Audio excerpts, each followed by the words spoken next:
जय श्री कृष्ण। नमस्कार, स्वागत है एक बार फिर से आप सभी का हमारे चैनल पर। यदि आप हमारे चैनल पर नए हैं तो इस चैनल को जरूर सब्सक्राइब कर लें और उसके बेल आइकन को प्रेस कर लें ताकि इस चैनल पर आने वाली इन्फॉर्मेटिव वीडियो की जानकारी आप सभी से छूट ना पाए। छत्तीसगढ़ सरकार के द्वारा एनजीजीबी चलाया जा रहा है। वीडियो के अंत तक आप सभी को बने रहना है और ये बताना है कि योजना वास्तव में सही है या फिर नहीं है। क्या जैविक क्रांति को देखते हुए इस योजना को पूरे राज्य में, भारतवर्ष में संचालित करना चाहिए ताकि हमारा जो खाना है, हमारा जो पानी है, हमारा जो मिट्टी है वो स्वस्थ रह सके, फर्टिलाइजर से, केमिकल मुक्त हो सके, ये रासायनिक खाद से। तो वीडियो के अंत तक आप सभी बने रहें और हमें कमेंट बॉक्स में जरूर बताएं। यदि ये योजना आपको अच्छा लगता है तो इस वीडियो को हर व्यक्ति तक पहुंचाएं ताकि एक मुद्दा उठ सके और इस योजना को पूरे भारतवर्ष में संचालित किया जा सके, क्योंकि आपके स्वास्थ्य को देखते हुए, हम सभी के स्वास्थ्य को देखते हुए, पर्यावरण को देखते हुए ये बहुत जरूरी है। एनजीजीबी नरवा, गरवा, घुरवा और बारी, ये छत्तीसगढ़ी लैंग्वेज है। नरवा का मतलब होता है, आप गांव में गए होंगे, देखे होंगे, लंबा चौड़ा प्राकृतिक रूप से नाली बना होता है, उसमें बरसात का पानी बहता है और उसी पानी का उपयोग किसान भाई फसलों में सिंचाई के लिए करते हैं। दूसरा कंपोनेंट है आपका गरवा। गांव में प्रत्येक व्यक्ति, हर घर में आपको पशु देखने को मिलेंगे।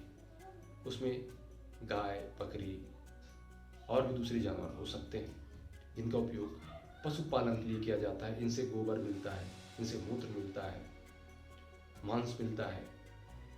इस प्रकार से ये इस योजना का दूसरा कंपोनेंट है। तीसरा कंपोनेंट आपका आता है घुरवा। हर घर के पीछे एक बाड़ी होता है, उसी बाड़ी में लोकल मेथड से गड्ढे बनाए होते हैं, घर का कचरा उसी में डाला जाता है। पशु जो गोबर मूत्र देते हैं उसी गड्ढे में डाला जाता है और कुछ महीनों बाद ये डिकम्पोज हो जाता है और इससे अच्छा सड़ा गला खाद बनता है और इसी खाद को खेत की जुताई के समय किसान भाई प्रयोग में लाते हैं। इससे फसल उत्पादन में वृद्धि होती है। लास्ट में है आपका बारी।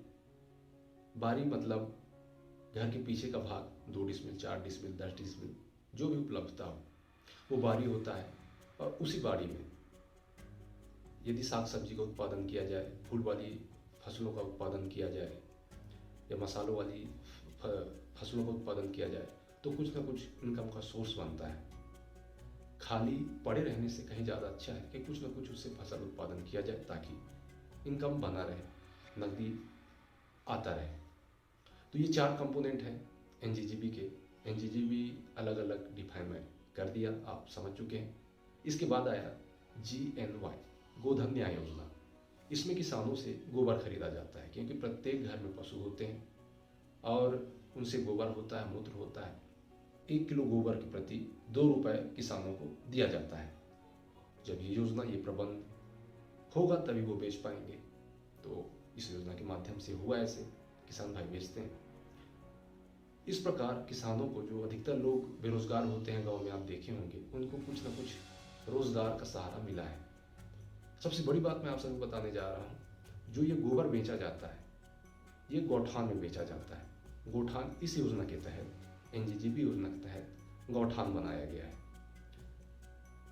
गांव में राजस्व के आधार पर जो सरकारी जमीन होती है, जितनी उपलब्धता होती है उतना एरिया, 2 एकड़, 2.5 एकड़, 3 एकड़, 5 एकड़ जो भी हो, उस एरिया को कवर कर लिया जाता है, फेंसिंग कर दी जाती है, चारों तरफ से घेर दिया जाता है और उसी बीच में आपका नाडेप बनाया जाता है, वर्मी टांका बनाया जाता है, वर्मी टैंक जिसे कहते हैं। उसी खरीदे गए गोबर को उसमें डाला जाता है, साइंटिफिकली खाद बनाया जाता है और उसी खाद को किसान भाइयों को ही बेचा जाता है प्रति किलो 10 रुपये की दर से। ये सेवा सहकारी समिति के माध्यम से होता है। इस प्रकार ये योजना का संचालन होता है। और मैं आप सभी को बता दूं, किसान, अधिकतर लोग रासायनिक खाद पर डिपेंड रहते हैं। रासायनिक खाद के बिना वो फसल उत्पादन करते नहीं, चाहे कुछ भी हो। रासायनिक खाद का प्रयोग वो करते ही करते हैं। यही आदत आज हमारे देश के स्वास्थ्य के लिए, पर्यावरण के स्वास्थ्य के लिए मुख्य कारण बन चुका है।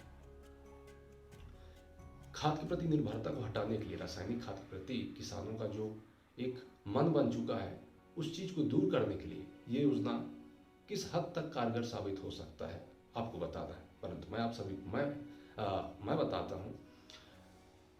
इससे मुझे लगता है कि किसान भाइयों को लाभ मिल सकता है यदि इसे अच्छे तरह से संचालित किया जाए। तो अच्छी तरह से संचालित करने का मतलब सिर्फ यही है कि समय समय पर वित्त मिलना चाहिए, पर्याप्त पैसे मिलने चाहिए।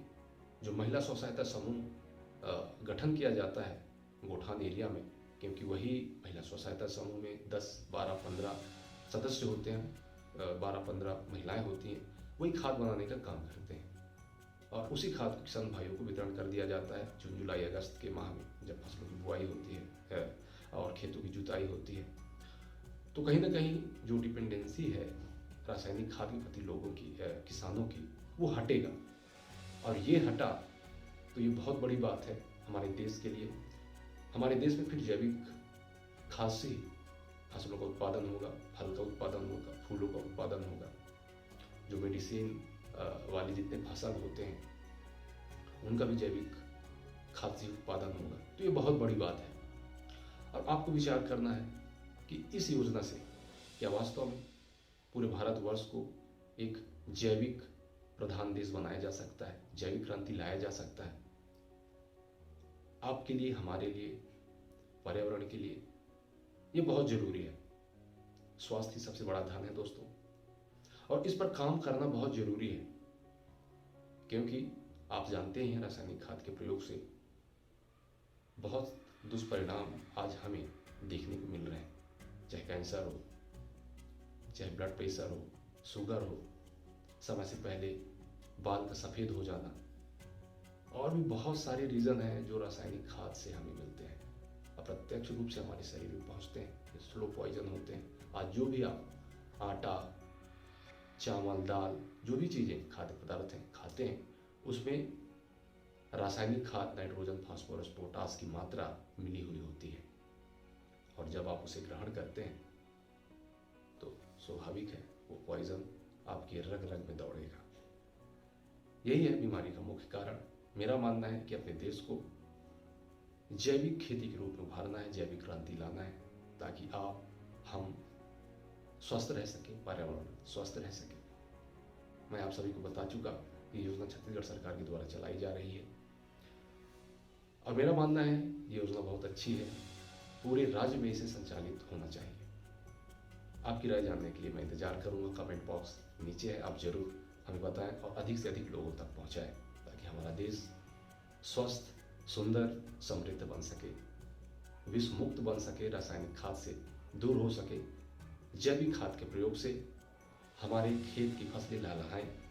इसी उम्मीद से मैं आप सभी से विदा लेता हूँ। जय श्री कृष्ण, नमस्कार।